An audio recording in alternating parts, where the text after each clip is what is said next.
Olúwa wọ́n ṣe bá Nàìjíríà wí nínú ìbínú rẹ kí ìwọ kó má ṣe nà án ní gbígbóná ìbìnújẹ́ rẹ. Olúwa ṣàánú fún àwa ènìyàn ìlú yìí nítorí àìlera wa. Olúwa mú wa lára dá nítorí kára kan egungun wa, ara kan ọkàn wa gbogbo pẹ̀lú. Ṣùgbọ́n ìwọ Olúwa yóò ti pẹ́ tó padà. Olúwa gba Nàìjíríà gbàálà nítorí àánú rẹ, nítorí kò sí ìrántí rẹ nínú òkú, nínú ìsà òkú. Ta ni wọn adúpẹ́ fún ọ? Agara ìkórìíra wa dá wa ní òru gbogbo ni àwa mú ẹni wa kò rújú omi. Àwọn fomi gbé rin ibùsùn wa. Ojú wa bàjẹ́ tán nítorí ìbìnújẹ́. Ó di ogbó tó nítorí gbogbo àwọn ọ̀tá wa. Ẹ lọ kúrò ní ìlú yìí gbogbo ẹ̀yin oníṣẹ́ ẹ̀ṣẹ̀, nítorí tí Olúwa gbọ́ ohùn ẹkún wa. Olúwa gbọ́ ẹ̀bẹ̀ wa. Olúwa yóò gbọ́ àdúrà wa. Ojú yóò ti gbogbo ọ̀tá tó dìde sí Nàìjíríà. Ara yóò kàn wọ́n gbogbo, wọn ó padà. Ojú yóò tì wọ́n lójijì. Àmín lórúkọ Jésù, àmín àṣẹ Èdùmàrè. Ojú yóò tì wọ́n, gbogbo àwọn tó dìde sílùú Nàìjíríà. Ojú yóò tì wọ́n láṣẹ Èdùmàrè, láṣẹ alálẹ̀ Nàìjíríà, láṣẹ alálẹ̀ ilẹ̀ Yorùbá. Ó já sọ pé òun ló ń sọ̀rọ̀. Ẹ káàbọ̀ sórí ètò Ó já sọ pé. Mo tún jí wá láàárọ̀ ìbí ẹ̀mí ṣe darí mi pé kí n jí wá. Ó ní jí wá wípé kí n wá sáré bẹ́yìn ọmọ Yorùbá sọ̀rọ̀. Mo adúpẹ́ lọ́wọ́ gbogbo ẹ̀yin ọmọ Yorùbá káàkiri àgbáyé. Concern ọmọ Yorùbá forum ni mo wà yìí. Concern ọmọ Yorùbá, gbogbo ẹ̀yin takuntakun, ọ̀gá wa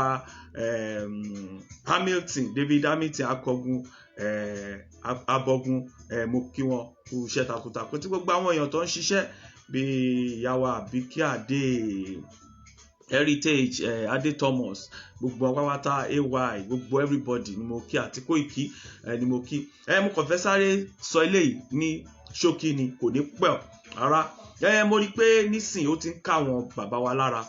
Mo rí pé bàbá wa ti kọ lẹ́tà sí president Nàìjíríà. Inú mi dùn the way tí bàbá Aláàfin of Ọ̀yọ́ fi gbé kínní. Aláàfin of Ọ̀yọ́, ẹ jẹ́ kí n sọ fún yẹn jọ nítorí Ọlọ́run, gbogbo ẹ̀yin ọmọ Yorùbá, Ààrẹ Ọ̀nà Kakanfò sì ní Ààrẹ Ọ̀nà Kakanfò. Ẹ má jẹ́ ká fojú olórí egúngi. A ti ń tẹ ojú Ààrẹ Ọ̀nà Kakanfò mọ́lẹ̀ tipẹ́. Ó dẹ̀ affect wa. Ṣé ẹ jẹ́ kí n sọ fún yín, tẹ́ bá lọ wo interview tí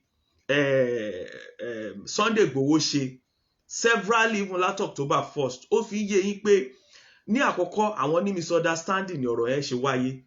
Abẹ́ Ààrẹ Ọ̀nà Kakanfò ló wà. Gbogbo agbára tí Sunday ń lò tó fi ń sọ̀rọ̀ lénìí, àṣẹ Ààrẹ Ọ̀nà Kakanfò ni, pẹ̀lú àṣẹ àwọn lọ́balọ́ba kan tí wọ́n sọ pé máa lọ. Mò ń wẹ̀ yẹn.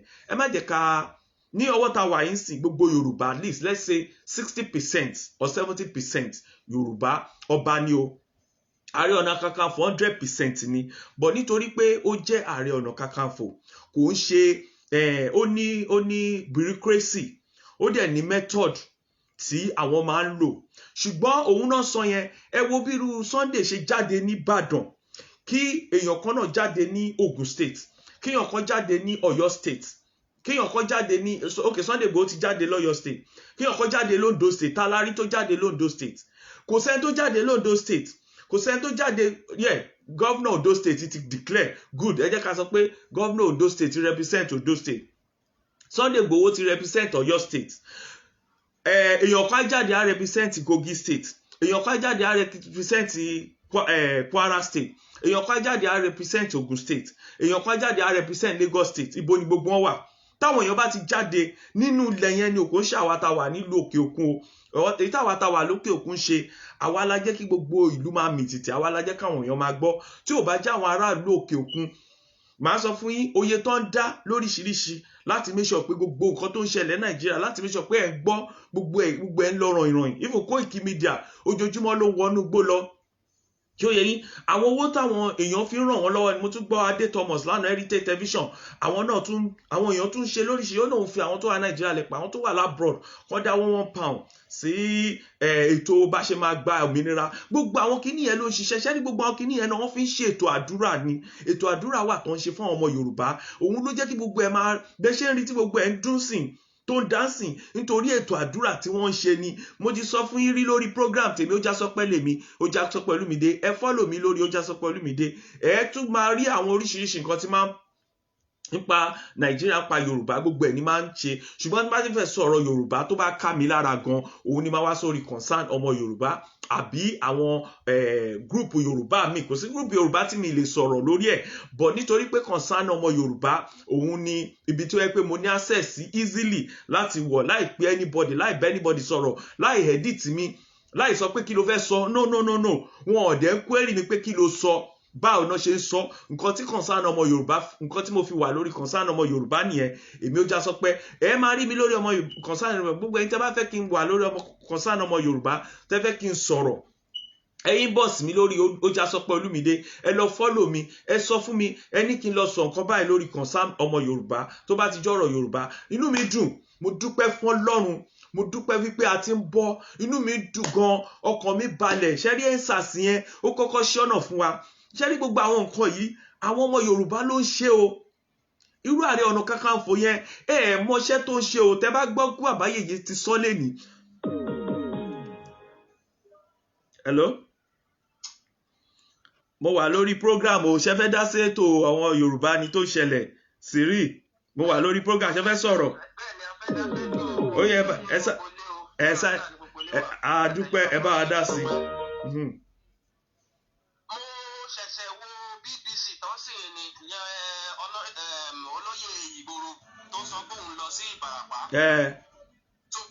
Tó tún ní gọ́fúnà Ṣèyí Mákindé kó tírẹ́tì ní òun. Ẹnjíníà Ṣèyí Mákindé ó rà pé gbogbo wa gbà pé ọlọ́pọlọ ni, bọ̀ nísìnyìí mi ò tó jájú sí o, bọ̀ ó rà pé ọpọlọ ẹ̀ ti ń dínkù díẹ̀díẹ̀. Ṣé bó ṣe ń tó nìyẹn? Torí number one, mo wo clips yẹn, ó gbé àwọn ọlọ́pàá lọ sí ọ̀dọ̀ àwọn Fúlàní tí Fúlàní pa ọ̀rọ̀ oríṣiríṣi ní pọ̀pọ̀ yẹn wá síbẹ̀ yẹn. Àwọn bọ́ìsì ẹ̀ wọ́n yìn àwọn ọlọ́run ìbọn pípọ̀ sọmọ òun lè ṣe tó ti ń sunkún tí ẹni ní òmọni tó jókòó sẹ́gbẹ̀ẹ́ tó wọ agbátẹ́ni yẹn wọ white báyìí tó ń kí Fúlàní yẹn kókó pẹ̀lẹ́ tí Fúlàní sunkún àbòsí tó ní kó pẹ̀lẹ́. òkè ẹni ò dispute pé kẹ́ bá lọ sí ilé ẹ̀ kẹ́ lọ bá pé kí ló ń ṣẹlẹ̀, but ṣé kò yẹ kẹ́ invite gbogbo àwọn tó lọ sí ilé Fúlàní yẹn, kò yẹ kó lọ sọ́dọ̀ Sunday Igboho kọ́ jókòó bẹ́ẹ̀ náà gòkè nǹkan bá àṣẹyẹkú lọ́dọ̀ ẹni báyìí kí ló ṣẹlẹ̀ lọ́dọ̀ ṣáìdì ọ̀dọ̀ ẹ̀ náà wọ́n lè resort òkè lè débẹ̀. Iye gọ́fúnà direct kò lè pe Sunday Igboho òkè pósì tó wà kò lè pé, bọ̀ ìgbà tó ń dìbò tó ń wá ìbò kiri ọmọ bó ṣe lè gbé contact anybody. It shouldn't be so. Kò gbọ́dọ̀ gbogbo statement tó sọ ní pé àwọn Fúlàní èmi as a Nigerians they are Nigerians àbí wọ́n lè gbé níbi tó ń wọ́n, but gbogbo attitude tó ń create yẹn nílẹ̀ Nàìjíríà is unacceptable. Bó ṣe yẹ kó tó kọ́ nìyẹn. Àwọn gọ́fìmẹ̀ntì wa they have a lot of job láti ṣe. Wọ́n ní a lot of responsibility láti ṣe because wọ́n fi sílẹ̀ ṣe. That's why the problem. But nǹkan bá fẹ́ ṣe kí ni the next thing nísìnyí? Number one, apart from protection, Ọlọ́run á protect Sunday Igboho, but àwọn èèyàn tó wà nínú fisínú àdúgbò nínú area yẹn kí ni ìgbésẹ̀ táwọn kan ti ṣe láti report fún government direct? Torí ibi ìmọ̀rú agbára tí Fúlàní yẹn ní tó fi lọ sọ́dọ̀ olóhùn lọ sọ́dọ̀ vice kí ló pé igbákejì vice president. No, not vice president, igbákejì Ṣèyí Mákindé. Olóhùn lọ sọ́dọ̀ ẹ̀ ọ̀ní ọ̀sán pé Sunday pé kò tó bẹ̀ láti ṣe bẹ́ẹ̀. Ṣé òun ló yẹ kó lágbára ní orí ilẹ̀ Yorùbá ni? Torí kò yé mi o, mi understand yẹn. Torí ọmọ kékeré yẹn mi ò gbọ̀gbà táwa ń dàgbà èmi ò rí pé bí òun rò pé bẹ́ẹ̀ lọ ṣe ń tó o. Torí èmi ò rí bẹ́ẹ̀ lọ bí ìrò pé bẹ́ẹ̀ lọ ṣe ń tó o. Torí gbogbo àwọn politics tọkàn ṣe yìí he just clean up. Tabalẹ̀ là ń dúró de ìjọba akọ̀ọ́fẹ́ mi wá ṣòfò sí ni. Akọ̀ọ́fẹ́ ẹ̀mí wá ṣòfò sí ni. We must stand up with our feet. Okay, ẹ jẹ́ ká dúró fífi. Torí ìbò lọ́sìn yìí kò yẹ anybody kò tí wọ́n lọ yé mi understand. Ká gbé politics sílẹ̀, ká gbé ẹ̀sìn sílẹ̀, káwọn bẹ ṣe máa resolve the problem. Gbogbo storyteller tí bọ̀bọ̀ Fúlàní Fúlàní yẹn sọ storyteller ni kò sóòótọ́ ọ̀rọ̀ nǹkan fíìmù clip tí mo wò fúnra mi bàbá mi Ọlọ́run á bá yín ṣe o. Àmín o, ẹ ṣé gan God bless you. Láti Italy ni wọ́n ti sọ̀rọ̀ yẹn.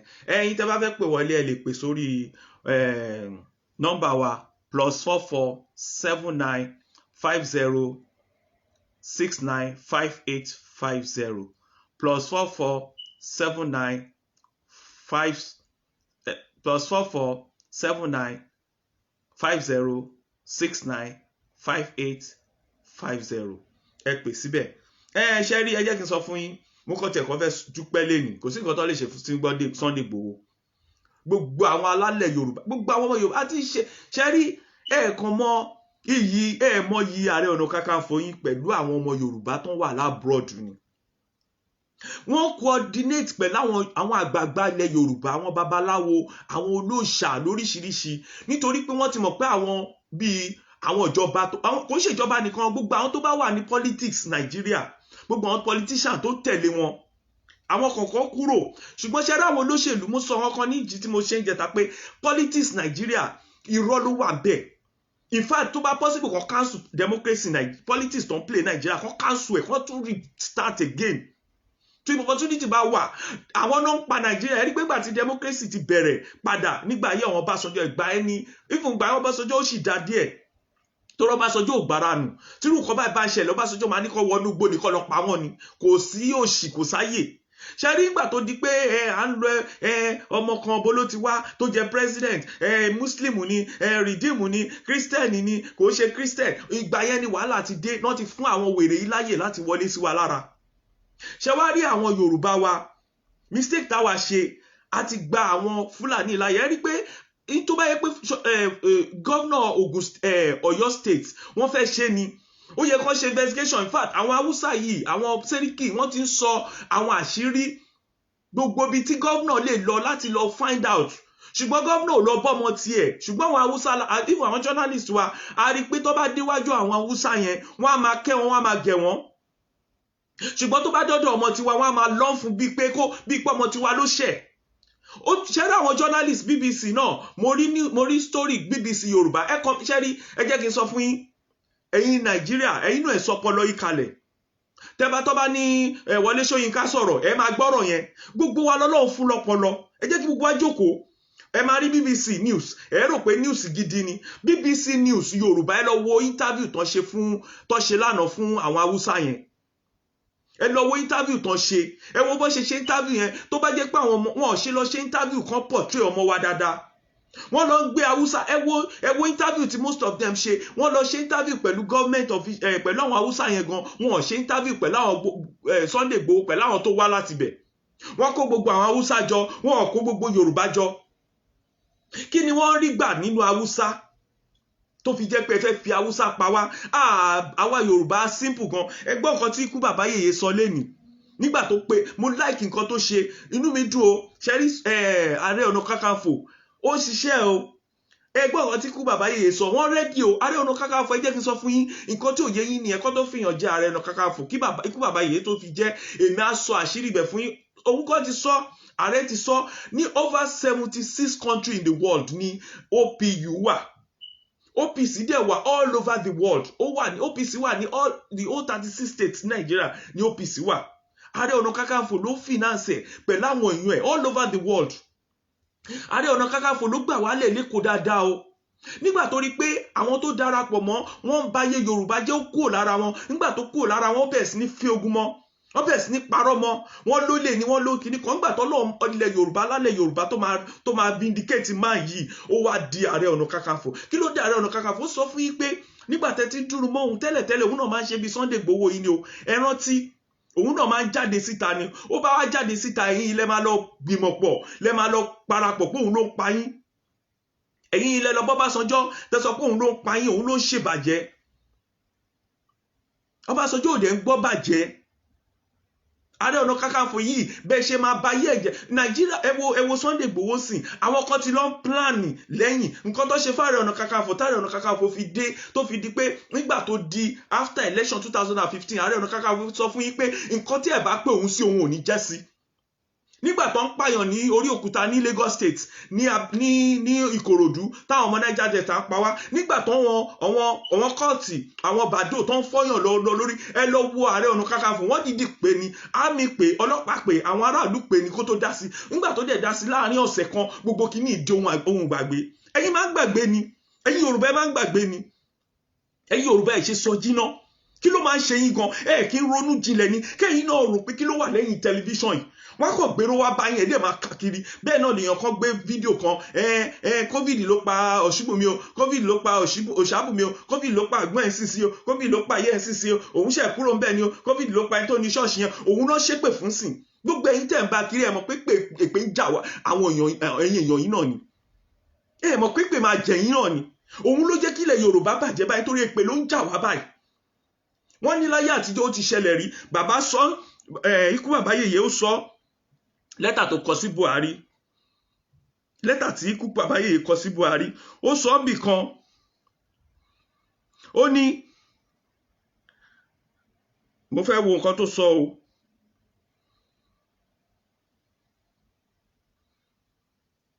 Mo ń bọ̀ o, ẹ jẹ́ fún mi 1 minute.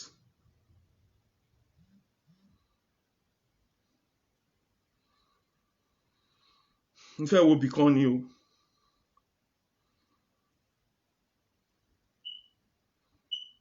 Ikú bàbá yèyé sọ́mbì kan, ó ní àwọn OPC Àgbẹ̀kọ̀yà, ó ní gbogbo wọn ti múra báyìí, ó wà nú lẹ́tà yẹn. Ó náà ti múra, ó tún wá sọ́mbì kan, ó ní it is even said, ó ní Mr. President, that these criminal pseudo herders go about their nefarious activities in broad daylight and many times in military uniform. They carry sophisticated weapons, the like of which are available to the state actors. Gbogbo ìbọn tó ń gbé, ìbọn tó yẹ ká mi máa lò, ìbọn tó yẹ ẹ wá tó àwọn kan tó ṣẹlẹ̀, àwọn kìíní sá wọlé, kí lorúkọ àwọn Àmọ̀tẹ́kùn, wọ́n sá wọlé nítorí ńgbà tó dé stage kan tó ń ríbọn tí àwọn pípù yìí gbé, ó kà wọ́n láyà ni pé àwọn ò níbọn. Lóòótọ́ mo ṣẹ̀ wá come to agreement pẹ̀lú àwọn Àmọ̀tẹ́kùn ni pé they can't go into that forest with what they have. They don't have any good they don't have sophisticated weapon like those people have. That is why they overpower them and they come back home and tell you people, ṣe nǹkan kan sí. And then ikú bàbá yèyé tún sọ, ó ní látijọ́ tí wọ́n ti bẹ̀rẹ̀ sí ní pa àwọn èèyàn, wọ́n list gbogbo àwọn èèyàn tó pa, bàbá yẹn list gbogbo èèyàn tó pa tóun mọ̀, ó list ẹ̀ fún Buhari, ó ní Buhari ó lóun support ẹ̀ débi, ó ní torí pé òun rò pé ó máa lè capture ó máa lè mú security ìlú ṣe, ó ní bọ̀tẹ́lẹ̀ ó ló bá òun lẹ́rù, ó ní débi pé àwọn pípù yìí wọ́n dó sínú oko yẹn, àwọn àmì wọn ò rí àmì, ó ní ọlọ́pàá gangan ò tiẹ̀ parade èèyàn kankan. Ikú bàbá yèyé sọ òótọ́ ọ̀rọ̀ fún, ṣé wá rí ikú bàbá yèyé sọ̀rọ̀ kan mi kan ní time láti sáré check ibẹ̀ yẹn ni. Ó sọ, ó ní kó má gbàgbé pé ó ti ṣẹlẹ̀ rí, àwọn dá military tí wọ́n lẹ̀ nílẹ̀ Yorùbá, ó máa ṣẹlẹ̀ báyìí o, wọ́n ti dá military lẹ̀, ṣẹ́ni gbogbo ẹ̀yin tẹ̀ ń parọ́ pé Ààrẹ Ọ̀nà Kakanfò wọ́n ti ń ṣiṣẹ́ wọn underground, wọ́n ti ṣe ẹbọ, wọ́n ti ṣògùn, wọ́n ti ṣòṣà láti make sure pé gbogbo kìíní ìwá sáyé.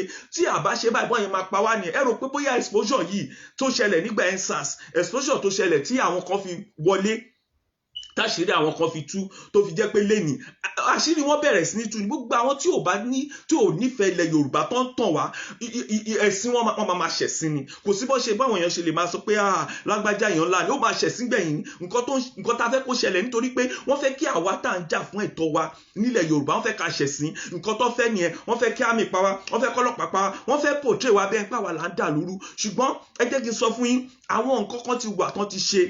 Mo dúpẹ́ lọ́wọ́ gbogbo àwọn tó wà lórí social ìfòkó tẹ àwọn mídíà ti London àtàwọn tó wà l'Amẹ́ríkà tó ń ṣe Oòduà kìíní yẹn, ẹ wò wọ́n náwó. Ẹ má kàn rò pé ẹ kàn lè máa bẹnu àtẹ́lù wọn. Mo sọ fún yín lásán pé ẹ má máa bú wọn, ibi tó bá ti ń dáwọ́ ẹ fún wọn lẹ̀. Ẹ jẹ́ kán dáwọ́ yìí, owó yìí wọ́n fi ń ṣe oríṣiríṣi fún wa ni. Òun ló jẹ́ kí gbogbo àṣírí ìgbà EndSARS yẹn, kí gbogbo nǹkan tó ṣẹlẹ̀ rí pé ilẹ̀ Yorùbá ni kíní yẹn ti bẹ̀rẹ̀. Ilẹ̀ Yorùbá ló ti bẹ̀rẹ̀ kó tó di pé ó dé gbogbo Abuja everywhere. Ẹ̀yin ò mọ̀ nǹkan tó ń ṣe, wọn ò lè wá máa bá yípa àwọn ṣe nǹkan báyìí, àwọn ṣe nǹkan báyìí. Wọ́n ń pe orí àwọn èèyàn oríṣiríṣi, wọ́n ń pè wọ́n sórí ẹbọ, wọ́n ń pè wọ́n sórí òòṣà, wọ́n bọ Ifá, wọ́n bọ Ọ̀pẹ̀lẹ̀, wọ́n bọ Ọ̀rúnmìlà, wọ́n bọ Yemọja, wọ́n bọ omi nítorí yín náà ni. Ẹ rò rò pé Sunday Igboho ẹ rò pé òun nìkan ló gbé ó fẹ̀yìntì ara ẹ̀ ni no Sunday Igboho ò déédéé jókòó kò déédéé fì ẹ tó bá ń lọ sójú ogun tó jẹ́ general ẹ rò pé general ló máa jagun ni ṣe báwọn tó wà lẹ́yìn ẹ̀ ló ń jagun àwọn kan ló wà lẹ́yìn orò tó orò fi ń dùnà Sunday Igboho ti sọ fún yín several times ẹ jókòó kẹjẹ ká kó gbogbo àwọn pípì ẹ wo nǹkan tó bá Lámídì Adéyẹmí àkábíyèsí inú mi dùn o first time tínú mi máa dùn second time tínú mi máa dùn rẹ first time tínú mi dùn ni pé kábíyèsí kú bàbá yìí ó yan Ààrẹ Ọ̀nà Kakanfò tó jẹ́ ológun fún wa ó dẹ̀ jẹ́ kó yé wa ìdí tóun fi yan Ààrẹ Ọ̀nà Kakanfò ó nítorí pé òun béèrè lọ́wọ́ ẹ̀ pé báwo ló ṣe coordinate èèyàn over 75 or 70 over 80 countries in the world báwo ló ṣe lè coordinate èèyàn 36 states of Nigeria ó ní gbogbo Ààrẹ Ọ̀nà Kakanfò tó ti ń jẹ tẹ́lẹ̀ wọn ò coordinate bẹ́ẹ̀ tí ogun bá dé lẹ́ni tí wàhálà bá dé Nàìjíríà lẹ́ni ẹ mọ̀ pé Yorùbá ní ó níyàn wọn ò tí ì tẹ̀ wá nírù débi tí a máa ti jà ni òun ni Sunday Igboho sọ fún yín ó ní ẹ̀yẹ tàmí láyà ó ní tó bá tàwọn láyà wọ́n mọ̀ pé Ààrẹ Ọ̀nà Kakanfò dúró tòun ó ní tó bá tàwọn láyà wọ́n mọ̀ pé àwọn ọba kankan dúró tòun ó tó bá tàwọn láyà wọ́n mọ̀ pé Lámídì Adéyẹmí òun dẹ̀ ní Lámídì Adéyẹmí sọ lẹ́nìí ó mention OPC ó mention Àgbẹ̀kọ̀yà ó mention mò ń wo bí tó ti bàbá ti mention yes ẹ máa gbọ́ ó ní I am aware that member of Oòduà ẹ máa gbọ́ o nǹkan tí bàbá sọ rèé o bàbá ní I am aware that member of Oòduà People Congress scatter all over the world ṣe ti gbọ́ OPC OPU they are all over the world wọ́n wà London wọ́n wà lamẹ́ríkà kò síbi tí OPU ò sí Gani Adams ló ní OPU ẹ̀kọ́ tẹ́ ẹ̀ mọ̀ nìyẹn ẹ máa wádìí nǹkan ẹ lọ gbogbo yín dẹ̀ lẹ́ máa lọ bá Gani Adams á ṣàlàyé fún yín lẹ́kùnrẹ́rẹ́ ẹ wá tún data ẹ máa sọ nǹkan míì ẹ̀yin tẹ́ bá àdẹ́mọ́rọ́ gbogbo ẹ̀yin tẹ́ wà lórí internet kẹ́ tó bọ́ síta sọ̀rọ̀ ẹ jẹ́ ká máa find out nǹkan ká tó máa sọ̀rọ̀ ẹ jẹ́ ká máa find out nǹkan tá à ń post àwọn nǹkan míì wà tá à ń post àwọn kan ti ń gbé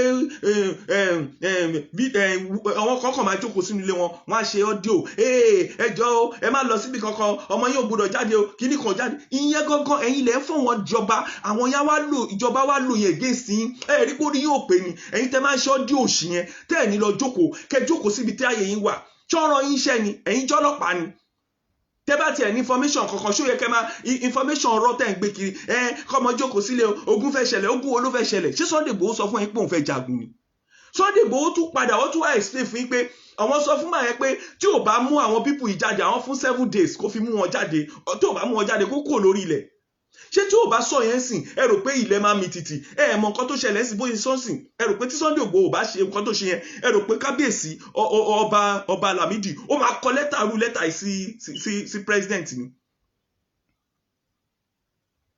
mo ti sọ fún yín pé àwọn olóṣèlú wa ni ò dáa gbogbo àwọn tó bá ti wọnú òṣèlú wọ́n máa ń ṣe ògùn wọ́n dẹ̀ máa ń ṣe ẹbọ wọ́n máa ń ṣe cult òun ni wọn ò lè fi kúrò bẹ́ẹ̀ ibẹ̀dẹ̀ náà ti ń rówó ẹ jẹ́ kí n sọ fún yín láti 1999 ẹ lọ check history gbogbo àwọn tó wà nínú politics Nigeria most of them doctor nurses ọmọ Yorùbá ni mo tún sọ yìí o ẹ jẹ́ ká fi tàwọn ti bòmí ilẹ̀ gbogbo wọn pápátá wọn ìmí ò ṣe nọ́ọ̀sì mọ́ ó tẹ̀lé lórí wọn kiri ìmí ò ṣe dókítà mọ́ wọ́n pa gbogbo hospital wọn tì ìmí ò ṣe lọ́yà mọ́ èyí tó bá dẹ̀ ṣe lọ́yà àwọn bó ṣe máa yíbò náà ṣe professor kan tó wà school ìmí ò lọ fún lecture mọ́ ẹni pé gbogbo wọn dàwé iṣẹ́ lẹ̀ nítorí pé àwọn olóṣèlú gbogbo owó tán gbà election òun náà ń lò tán ti fún wọn gbogbo wọn kò síṣẹ́ tó ń ṣe mọ́ àwọn ọlọ́jà ò tajà mọ́ wọ́n kàn dẹ̀ ń dún àwọn tó jẹ́ pé ó yẹ kán ní ṣọ́ọ̀bù náà jà kán máa tajà wọn ò tajà mọ́ ẹ sọ fún mi báwo lẹ ṣe fẹ́ làjà nílẹ̀ Yorùbá báyìí àwọn onímọ́tò tó yẹ kán máa wa mọ́tò kí gbogbo wọn máa wa mọ́tò kán máa ṣe nǹkan gidi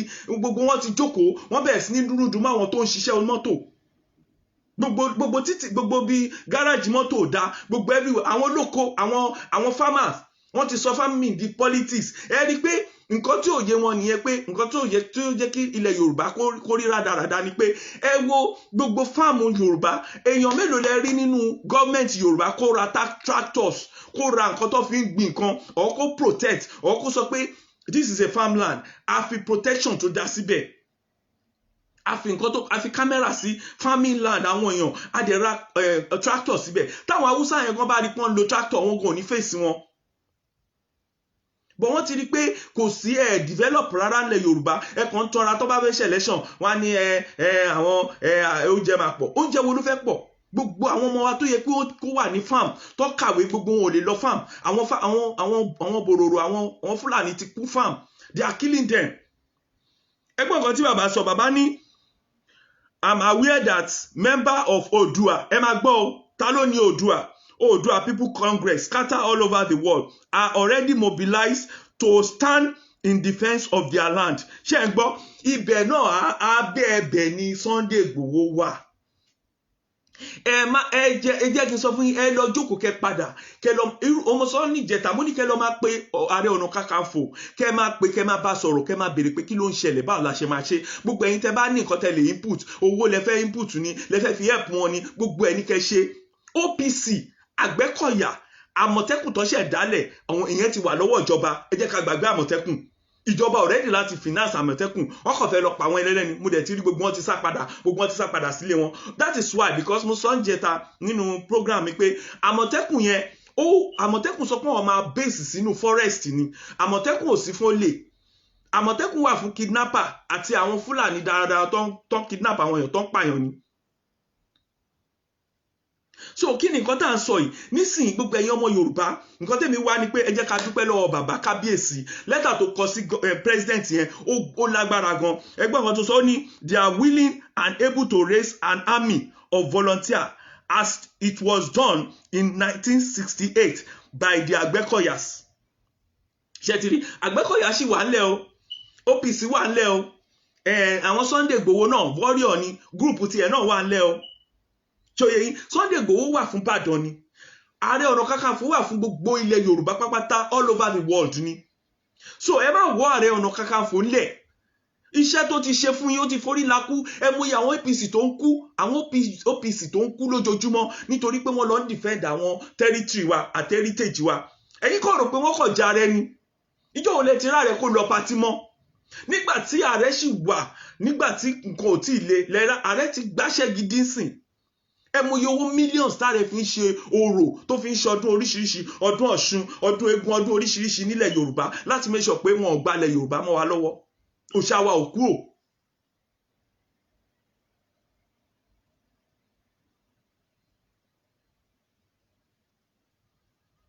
The letter is not an old letter, it's not old letter. Me, mọ nǹkan tí èèyàn kan sọ. I don't want to attend to anybody. I don't want to listen to anybody. If you have anything to say, phone in. This letter is new letter. Letter tó ṣe kọ ni tí bàbá ṣe kọ lé ní ni sí bàbá sí president. ẹ lọ wo letter yẹn wọ́n ṣe kọ lé ní ni sí president. èní ní January 21, 2020. letter yẹn wọ́n ṣe kọ ni. ẹ ṣe rí ẹ̀yin tó ṣe ó gbé kíní Oòduà sọ. ẹ má máa mislead àwọn èèyàn. That is why I don't come out when I don't know what to say. Tí n bá sọ̀rọ̀ ńgbà mi ẹ rí pé mo lè kálòlò. Tí n bá kálòlò mi ìmọ̀kan tí máa sọ ni màá dẹ̀ ya pause. Màá sùn ìsíbò mi perfect. But nǹkan tí mò ń sọ fún yín sì ni pé ẹ jẹ́ kí gbogbo wa ká lọ bàbá Lámídì Adédìbú Lámídì Aláàfin Ọ̀yọ́. ẹ jẹ́ ká kí bàbá, ẹ jẹ́ kí gbogbo abẹ́ sí ni máa pe bàbá. ẹ jẹ́ ká máa pe bàbá gbogbo formation tá a bá ní lọ́wọ́, gbogbo nǹkan tá a bá fẹ́ kí bàbá ṣe. bàbá fẹ́ kó pressurize Buhari, akọ́gun ni bàbá, ọmọ ogun ni. tẹ́ bá wo nǹkan tí bàbá kọ ẹ mọ̀ pé yes ọmọ ogun ni bàbá. bàbá ò bẹ̀rù anybody. ó ní òun rò pé Buhari máa take care gbogbo nǹkan tó yẹ kán take care ni. ó ní bọ̀ nísìnyí ẹ̀rù ń bà wá. ó sọ ó lì sí gbogbo àwọn mi ní time púpọ̀ mi ní pẹ́ lórí program yìí o. ó ní having stated the above, having established the premises of as a stakeholder in your administration, in the firm belief that we will believe in Nigeria project, kindly commit me, Mr. President, to make the following point and submission as Aláàfin of Ọ̀yọ́, the king and head of Yoruba, home and abroad and in diaspora, and the chief custodian of Yoruba culture and value. Bóyá sọ fún ẹni ló kọ lẹ́tà yẹn o. gbogbo ẹ̀yin tẹ́ wà lórí kíní ẹ má ẹ̀kẹ́ anybody kan fi sin. bàbá ṣe kọ lẹ́tà yẹn ni ẹ pé bàbá gbogbo ẹ̀yin tẹ́ bá mi ò mọ bàbá o, mi ì mọ Ààrẹ Ọ̀nà Kakanfò, èmi ò mọ bọ́lọ̀, èmi ò ní láti mọ̀yàn kí n tó bá yàn rìn. tí n bá sọ̀rọ̀ ńgbà tí Jonathan ṣe gbogbo tiẹ̀ ńgbà yẹn mò ń sọ fáwọn èèyàn pé Ọlọ́run bá máa yín rìn ni, ṣùgbọ́n people don't listen. ṣó yẹ èmi ò mọ I don't care whatever you say, I don't care. mi ì rán anybody iṣẹ́. I will only say it. Kí tó kúrò ní Nàìjíríà, even most of the time máa lọ Nàìjíríà, àwọn ẹbí mi wà Nàìjíríà. Kí tó kúrò Nàìjíríà ni mo ti máa ń sọ fún àwọn èèyàn. It's not a secret letter. Let me tell you, it's in public domain. Ó wà nù kíní. Gbogbo ẹ̀yin tẹ́ mọ̀ kankan tẹ́ máa ń sọ lórí social media tẹ́ bá mọ̀, why don't you just keep looking? Ìgbà míì gan èmi gan mú ẹwà yìí mi kì í sọ̀rọ̀ nígbà míì because mi nífẹ̀ẹ́ sọ nǹkan tó máa look like kí n wà nuisance lójú àwọn èèyàn. Ṣó yé yín?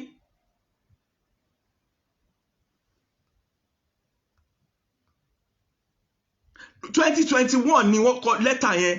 So I don't care. Even go back to 2020 local, whatever tobacco is still peculiar to what is happening now. I saw some people saying, I'm saying what I'm saying. I don't care what you say. The letter is there, and that's what he wrote to Kini. Okay, nígbà tó kọ letter yẹn, mo ń bọ̀, màá sọ ọwọ́ fún yín sí.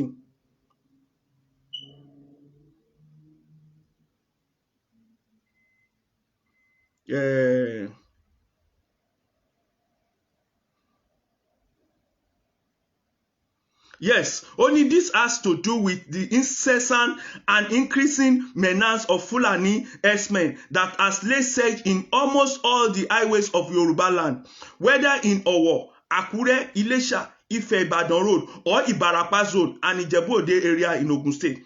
The story is the same. Ibarapa tá ń sọ yìí, ó ṣe ṣẹlẹ̀ kan ọ̀rọ̀ Ibarapa ṣe ṣẹlẹ̀ kan sí ni. Who is lying to you? I'm not lying to anybody. I'm just giving you what is happening. So what I'm telling you about Ààrẹ Ọ̀nà Kakanfò, lọ check it. Tó bá dẹ̀ ni wọ́n parọ́ fún yín, that's your own business. I've said my own, and it will judge me in future. Gbogbo nǹkan tí mo ń sọ, mo máa ń sọ nítorí pé mo fẹ́ káwọn ọmọ mi mọ̀ pé I've said it in future. Yes, the content of the letter is relevant and we go a long way. Yeah, thank you, Jare. Mr. Adeniran Adebowale.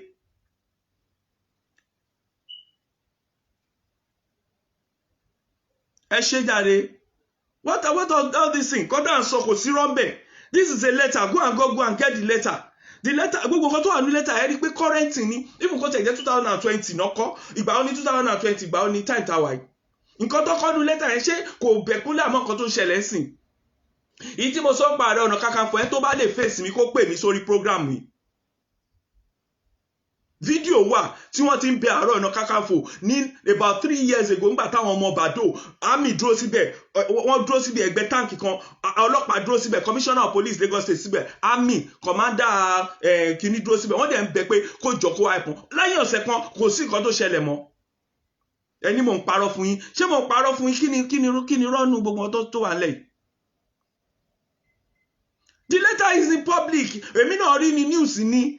Mo dẹ̀ lọ check, mo dẹ̀ confirm, mo dẹ̀ rí date, mo dẹ̀ ti check it severally. And nǹkan tó ṣẹlẹ̀ gangan nísìnyí bàbá sọ, bàbá ò sọ̀rọ̀ sí Buhari láti join. Ó ṣe kọ lẹ́tà sí Buhari ni. Okay, kí ló dé tí bàbá máa kọ lẹ́tà sí Buhari last year? Èyí tó ṣẹlẹ̀ torí ti Sunday Igboho yìí ni bàbá ṣe kọ lẹ́tà sí Buhari.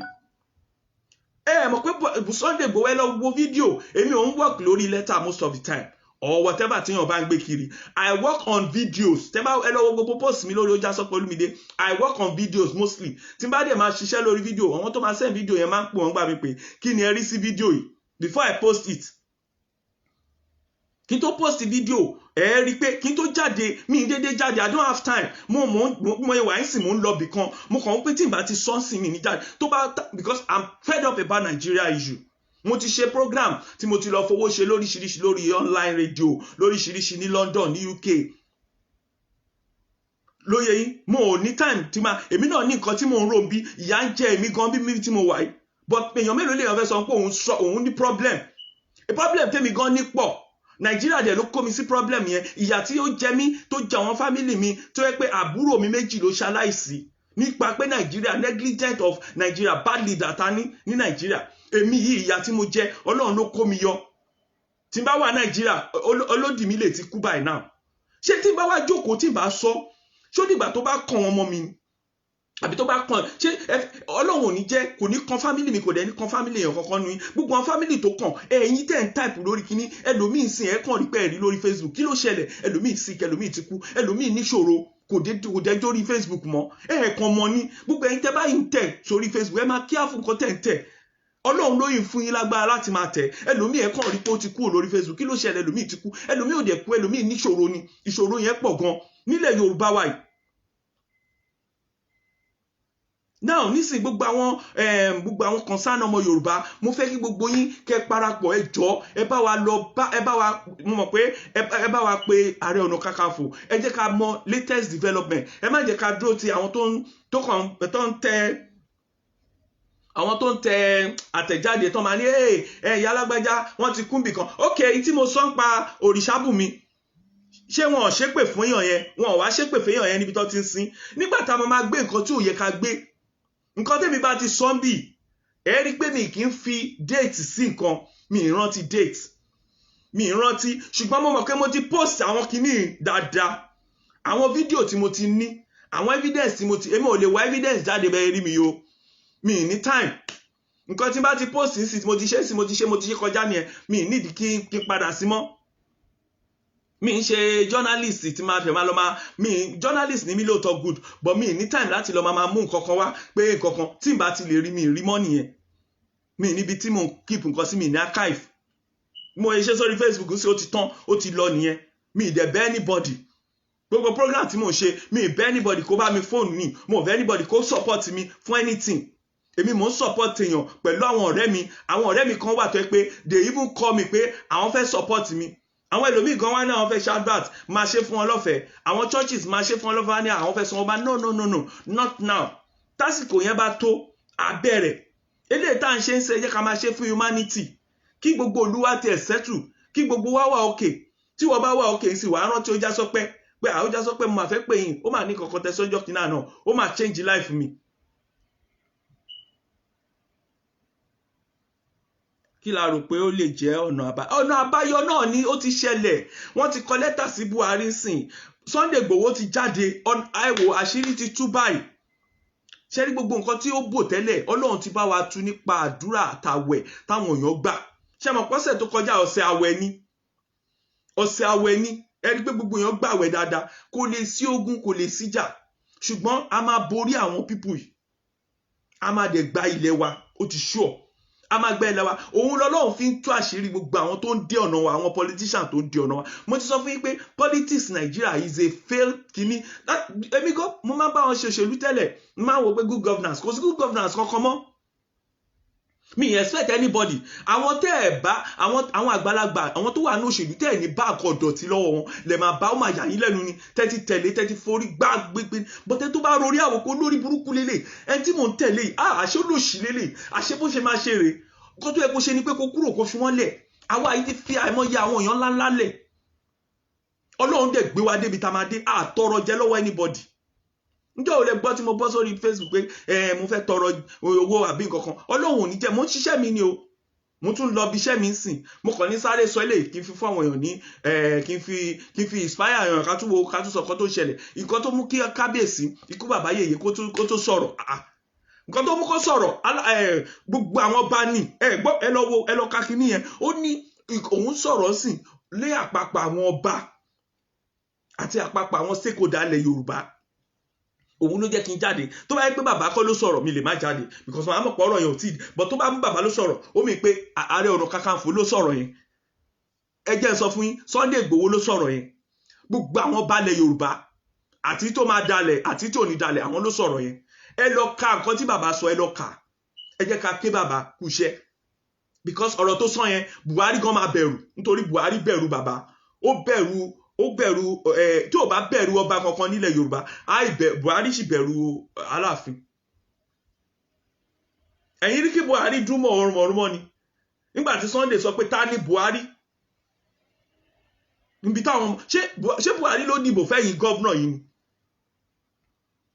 kí ló kàn wá pẹ̀lú Àbújá òun mo sọ pé ó yẹ kéèyàn kan jáde lẹ́kọ̀ọ́ bí Sunday ṣe jáde yẹn kéèyàn kan jáde lẹ́kọ̀ọ́ kéèyàn kan jáde ní Ogun State kí ọkọ jáde ní kí ló ń pè Èkìtì State kí gbogbo wa jáde bẹ́ẹ̀ tá bá jáde tá bá bẹ̀rẹ̀ àwọn OPC á jáde wọ́n ti wà rẹ́dì owó wà èèyàn mélòó náà máa pa Buhari torí ẹni Buhari ṣe kó gbogbo àwọn èròjà gbogbo àwọn tó jẹ́ pé kíní kó gbogbo ẹ̀ wà lábẹ́ Haúsá ìbọ̀dọ̀ wa Haúsá ẹ̀ ti ń rìbọn báwo náà ṣe ń kó bọ̀n wọlé tí gọ́ọ̀mẹ̀ntì yìí bá da báwo náà ṣe ń kó bọ̀n wọlé báwo ni àwọn awúgbọ́bù ẹ̀ ṣe ń rìbọn báwo náà ṣe ń settle down kábíyèsí náà sọ ó ní wọ́n kàn farabalẹ̀ sínú oko yẹn ni kò sí ọlọ́pàá tó lọ bá wọn, kò sí àwọn ọlọ́pàá dẹ̀ mọ̀ wọn arrest anybody, wọn prosecute anybody. Àwọn army náà nígbà tó dẹ̀ tí governor Lagos State ó lọ pé army kan lọ pa àwọn ọmọ ọlọ́mọ ní toll gate, wọn ò lè lọ ní kí governor Lagos State ò lè sọ pé torí ilẹ̀ Yorùbá náà ni ó ì lè pe governor Ọ̀yọ́ State kọ́ pera wọn jọ pé ok ẹ jẹ́ kí a rán àwọn army yìí, ẹ̀yin army tẹ wà ní Dodan Barrack tẹ́ ẹ̀ ṣe kankan ẹ lọ sí àti tó wà títí tó lọ ń gbáyàn létí tán ò ríṣẹ́ ṣe kán lọ sínú gbogbo igbó tó wà ibẹ̀ àwọn army ìlú ẹ kó lọ kán fi àmọ̀tẹ́kùn lẹ̀ kámọ̀tẹ́kùn dúró sí orí títì kámọ̀tẹ́kùn kọ́ máa patrol káwọn àmọ̀tẹ́kùn máa ta patrol kọ́ máa líìdì mọ́tò lọ kọ́ máa líìdì mọ́tò bọ̀ káwọn àmì gọ́gọ́ dúró sí gbogbo kọ́ dẹ̀ mú gbogbo ewé tó wà létí títì gbogbo ko kọ́ bẹ̀rẹ̀ sí ni máa gé kọ́ fi fún àwọn èèyàn employment kọ́ ra caterpillar láti ìlú òyìnbó bó dẹ̀ jẹ́ Nàìjíríà ni kọ́ ra caterpillar kọ́ bẹ̀rẹ̀ sí ni máa ṣe Amẹ́ríkà ti ṣe rí it will be a form of employment. Kọ́ máa bẹ̀rẹ̀ sí ní máa gé gbogbo oko wa pátápátá kọ́ máa gé gbogbo ẹ̀ kí gbogbo ẹ̀ máa bí àwọn òyìnbó náà ṣe kọ́ máa gé kọ́ máa gbin nǹkan síbẹ̀. Mo rántí ìgbà kan ẹ jẹ́ kí n fún yín lẹ́gbàmpù nígbà tí Márúwá wà lẹ́kọ̀ọ́ máa parí program yìí sìn láìpẹ́ nígbà tí Márúwá wà lẹ́kọ̀ọ́ ó fẹ́ lé àwọn Haúsá tó ń tọrọ bárà yẹn wọ́n ti máa ń lé wọn lóyìnbó ẹni tó bá nírọ́ ni mo pa kó já mi wọ́n ti máa ń lé wọn lóyìnbó several times wọ́n á lé wọn lọ sí oko baba wọ́n tún padà wá wọ́n lé wọn mọ̀ kan tí Márúwá ṣe ni ṣé bí Márúwá ṣe ń lé wọn báyìí ó ń kọ́ ṣọ́ọ̀bù lọ síbẹ̀ ni gbogbo ibi tó ń jókòó sí ó ń kọ́ ṣọ́ọ̀bù lọ síbẹ̀ ni ó ń kọ́ ṣọ́ọ̀bù lọ síbẹ̀ ni bó ṣe ń lé wọn ó ń kọ́ ṣọ́ọ̀bù lọ síbẹ̀ ni ó ń kọ́ ṣọ́ọ̀bù lọ síbẹ̀ wọn ò lè jókòó bẹ́ẹ̀ mọ́ solution nìyẹn gbogbo àwọn oko yẹn kọ́ wo dànù kọ́ kọ́lé síbẹ̀ kọ́ factory síbẹ̀ kọ́ máa kọ́ nǹkan síbẹ̀ lọ kíjọba kọ́ máa kọ́ bó jẹ́ lé ní kọ́ máa kọ̀ọ̀kan síbẹ̀ kọ́ máa kọ́ nǹkan sínú àwọn oko tó wà létí ilé yẹn kọ́ máa kọ́ lọ kọ́ máa lọ máa ró kọ́ fọ̀wọ̀n èèyàn níṣẹ́ kọ́ ra tractor many people will get employment kọ́ wọn àmì support kọ́ dúró sí gbogbo bẹ̀ kọ́ wà ní oko yẹn kámi station síbẹ̀ tó bá tiẹ̀ máa kọ́ báràkà àwọn àmì síbẹ̀ kọ́ síbẹ̀ tó bá máa kọ́ báràkà àwọn Air Force síbẹ̀ kọ́ síbẹ̀ nǹkan tó yé bàbá yèyé lè sọ fún àwọn tó sọ pé kí ni solution nìyẹn ẹ lọ gé gbogbo oko tó wà ní gbogbo express gbogbo state kankan kọ́ gbówó lẹ̀ kọ́ bẹ̀rẹ̀ sí máa kọ́ irú governor Ogun State kó invite àwọn àmì tí ò ríṣẹ́ ṣe yẹn wọn ò lọ jagun wọn ṣe kankan kàn wà ń báràkì ni di only tìtọ́ lè ṣe ni pé tó bá ní èèyàn kan ṣe patí kọ́ lọ síbẹ̀ kọ́ lọ àràsìyàn àbí tí ìyàwó wọn kan tó bá gbáyàwó wọn létí kọ́ lọ àràsẹ̀ nǹkan tó ń ṣe nìyẹn ẹ̀yin Yorùbá ẹ̀dẹ̀ jókòó síbẹ̀ wọ́n gbá yín létí àmì ò ní right láti wá sójú títì ara nǹkan tó yẹ kẹ́ push fún ni ẹ bill tó yẹ kẹ́ push fún ni ẹ àmì láti wọlé ni kò sí àmì kan tó ń láti wọṣọ àmì lójú títì kò yẹ kí àmì wọṣọ támì bá ti kúrò ń bára kò yẹ kán wọṣọ àmì títì unless wọ́n bá ń lọ fójú ogun ṣùgbọ́n wọ́n máa fẹ́ àmì payín gbogbo yín náà máa wọ̀ ẹ́ máa ṣe kínní well èmi ti sọ tèmi tó nǹkan tí mo ní sọ lénìí nìyẹn ẹ jẹ́ ká dúpẹ́ lọ́wọ́ bàbá yèyé ẹ lọ ka lẹ́tà bàbá yèyé yẹn ikú bàbá yèyé ṣẹ́rí Ààrẹ Ọ̀nà Kakanfò nǹkan tó bá mú kí lẹ́tà tí bàbá yèyé kọ yẹn even kó má kó jẹ́ pé December ló kọ lẹ́tà tó kọ yẹn Sunday Igboho wà involve Ààrẹ Ọ̀nà Kakanfò wà involve àwọn ọba tó jẹ́ ọba gidi ilẹ̀ Yorùbá yàtọ̀ sáwọn ọba alátẹnujẹ tí ò mọ kankan ọba gidi bàbá náà ti sọ ṣóyè yín so Ọlọ́run á ràn wá lọ́wọ́ hello mo fẹ́ palẹ̀ mọ́ dàbí pé Paul Hamilton David Hamilton bàbá wọn pè mí sìn jẹ́ kí n gbọ́ nọ́mbà wọn kí n pè wọ́n padà bí wọ́n fẹ́ sọ̀rọ̀ kan ni David Hamilton akọgun.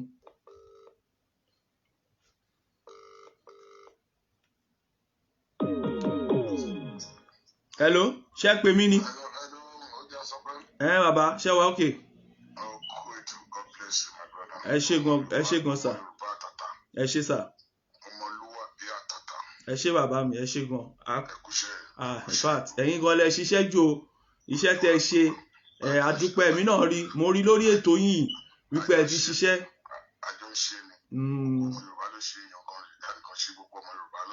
ẹ try kí lẹ sà bẹ́ẹ̀ ni sà ó ti délẹ̀ bẹ́ẹ̀ ni àgbàmọ́ bẹ́ẹ̀ ni o.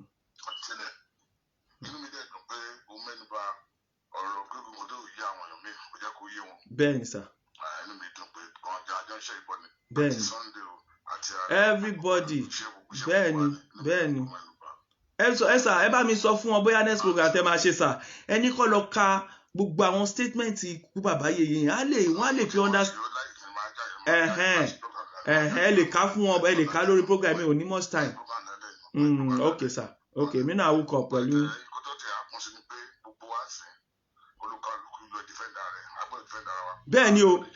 bẹ́ẹ̀ni o bàbá yẹn ti sọ wà nú lẹ́tà yẹn mo fẹ́ kẹ́ treat lẹ́tà yẹn lálẹ́ máa join yín sà.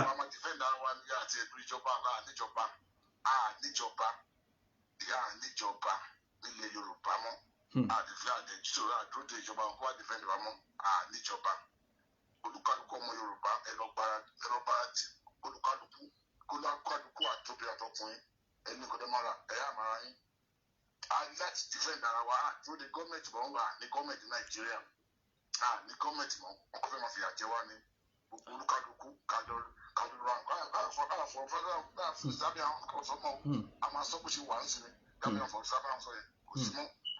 bí àwọn Fúlàní wọn fẹ́ gbé ilé wa kó ń gbà tó dàbọ̀ náà sí tó bá tó lọ wa kó padà sí ibi náà ti wá kó padà sí ibi náà ti wá ilẹ̀ Yorùbá náà wà tó bá yẹ kó fẹ́ jókòó tó bá yẹ kó fi gbé wọn bá pa ọ́ lọ́mọ ká fọ́ lẹ́rọ̀ ká bá wù àgbà ẹ̀ mọ́ àdègbè gọ́ọ̀mẹ̀ntì tó wà lórí òye wọ́n sọ̀pọ̀tì wọn. àwọn sọ̀pọ̀tì wọn gbogbo àwọn politician tó wà lórí òye gbogbo wọn.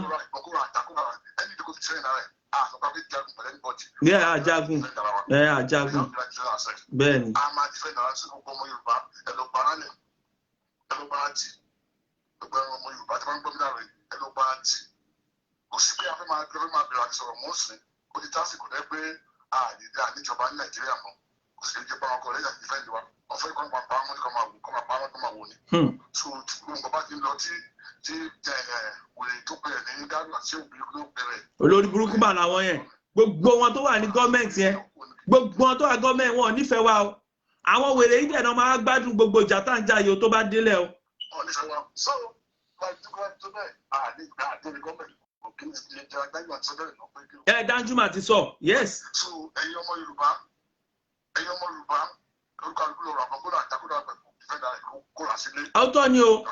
òótọ́ ni o gbogbo ẹ̀yin tẹ́ bá ń lọ sóko ẹ dira o tẹ́ bá mọ̀ pé ẹ̀ ní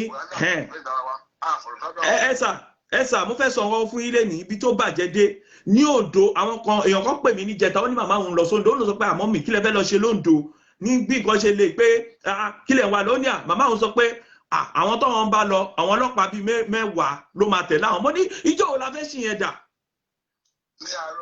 ní àárọ̀ yìí àbúrò mi kan pè mí ó ní pé àwọn fẹ́ gba nǹkan ní Àkúrẹ́ one of our àbúrò àwọn kan wà ní Ọ̀wọ̀ sí Àkúrẹ́ 30 or 25 miles ẹ̀mẹ́ni sí ní Àkúrẹ́ ṣé wọn pé wọn ò ní kúrò lọ́wọ́ wá sákúrẹ́ ẹ̀bọ̀n ti ń bẹ̀rù ẹ̀tọ́ wà ní Àkúrẹ́ lọ sọ́wọ́ ẹ̀tọ́ wà lọ́wọ́ olùwà sákúrẹ́ nítorí bá àdìdẹ nílẹ̀ Yorùbá àwọn asáfúnà yìí wà ní gbó wọn kì í náà wọn káwá ẹni káwá dẹ́wọ́ káwá máa wò gbogbo ẹni ọmọ Yorùbá ẹlọ adákọ̀ọ́ náà kún kẹgbà sílé kẹfì fẹ́ dára yín àfẹ́kọ́ fẹ́ lọ́jà mùgbẹ́lẹ́ bọ̀tì bọ̀tání láti ti fẹ́ dára wa. bẹ́ẹ̀ni o gọ́ọ̀mẹ̀ntì rẹ̀ ti fẹ́ dára wa. wọn ọ̀rẹ́dì ẹ wá imagine gọ́vnà Ọ̀yọ́ state yẹn èèyàn kan pè mí sí pé mi tí ẹ mọ state tí nǹkan wà ń sìn bọ̀ mo mọ̀ pé Ọlọ́run á ràn wá lọ́wọ́ Sunday Igboho wá kógojá Ọlọ́run á ràn gbogbo wa lọ́wọ́ gbogbo ìsìn nǹkan tó ṣẹlẹ̀ yìí bàbá ẹ rí pé difference máa wà tí ò bá rí báyìí tí ẹ wá gbà mọ́ ni pé àjẹ̀dúró gọ́ọ̀mẹ̀ntì mọ́ tí gọ́ọ̀mẹ̀ntì wá fi pé wọn ṣé ní kọ́ńtà ṣe ní Ọ̀yọ́ state ni pé mo mọ̀ pé tí Mákindé ń pẹ̀lú tí Mákindé ń bẹ̀rù ló pé ibẹ̀ kan ibi kan tí kìnìún wà ní state yẹn ní PDP state ó wà náà ni. apart from that baba o torí pé ó jálá kọ̀kọ́ ni torí pé ó jálá kọ̀kọ́ wọ́n lè dìbò fún ni. mo mọ̀ fún ọkọ̀ ní state yẹn ní ṣe ni pé ó yẹ kí bó ṣe kò yẹ kó tẹ ẹ̀ẹ́dẹ́gbẹ̀ta máa yẹ kó wá bá àwọn jókòó lọ́fíìsì. yes. kó wá bá àwọn jókòó lọ́fíìsì. Sunday Igboho ló yẹ kó pè. kó wá bá àwọn jókòó lọ́fíìsì. kó wá bá àwọn jókòó ó lè rán ó lè àjẹ́ ìgbà tó pààyàn bẹ̀ tí Mákindé rán yàn kó lọ síbẹ̀ kò rán yàn lọ́bẹ̀ wà ní pààyàn gbogbo mọ́tò kò rán yàn lọ́bẹ̀. ó wá ẹ̀rí lánàá ó wá lóun wà lórí street òun lọ ń ṣọ́ọ̀bù ranù kan. kò rán yàn lọ́bẹ̀ kò rán yàn lọ́bẹ̀ wá ìgbà ìgbà tí máì tí blood wà lọ́wọ́ ẹ̀ wá sókó ẹ̀ lẹ́jà kan lẹ́gbẹ̀ẹ́ yes. Sunday Igboho yes ó wà náà àwọn individual kan insult ní máa yẹn ló insult àwọn ọmọ Yorùbá ó insult àwọn ọmọ Yorùbá state of emergency orí burúkú wo ṣé o mọ̀ bóyá o máa dọ̀la ni kí ni nǹkan tó ń ṣe.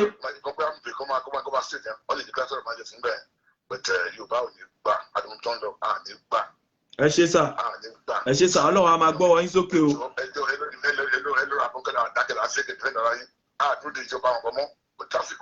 bẹ́ẹ̀ ni o oníkálukú dé yẹ́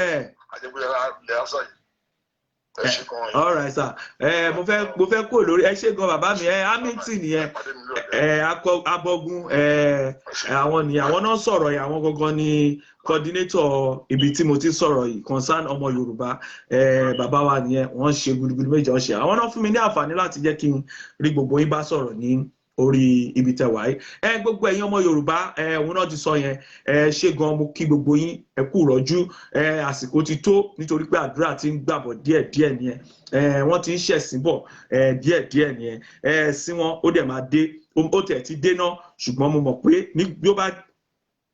mọ̀ pé díẹ̀ ló kù gbogbo ẹ̀ ó máa níyànjú láṣẹ Èdùmàrè díẹ̀ ló kù. Nísìnyí ẹ̀yin èèyàn mi ẹ má bínú mi ìpẹ́ lórí ètò tí bá ti wá láàárọ̀ báyìí nǹkan tí kò fẹ́ wá sọ ti fẹ́ kẹ́ mọ̀ ni pé Yorùbá àsìkò ti tó Ọlọ́run ti táṣìírí wọn àwọn ọba ti pé ó ti bá president sọ̀rọ̀ mo dẹ̀ wá sọ pé Ṣèyí Mákindé ó yẹ kí àwọn náà tètè ṣe nǹkan tó yẹ kán ṣe kí wàhálà má sí nǹkan tá a fẹ́ ni pé kí àwọn pípò ìkan kúrò lórí ilẹ̀ wa ní gbogbo àwọn ibi tó wà bí Akérédolú ṣe tó ṣe bí akọni kì í Ṣèyí Mákindé náà ṣe bí akọni ìjọba ìlú bòmíì tó bá ti pààyàn kan méjì èèyàn máa ń resign ni wọ́n ní téèyàn bá wọ́n ní tí wọ́n bá fi hàn joyè àwòdì tí ò bá lè gbá wòkó àbáwọn náà ń pè kó fi bẹ́lẹ̀ wọn ò lè fẹ́ joyè àwòdì kó má lè gbé ẹdìyẹ kó fi bẹ́lẹ̀ bó ṣe ń ṣe ní ìlú tó da nìyẹn ìlú tó da àwọn òun kú sórí oyè kò dìgbà tó gún bá ṣẹlẹ̀ tó bá disgrace gbogbo wa ẹ tó bá wà lórí oyè tí ò bá lè ṣe kó kúrò ń bẹ̀ kó padà sílẹ̀ mílíọ̀nìà ní tẹ́lẹ̀ mi ìmọ̀kọ́ tẹ̀ ń wá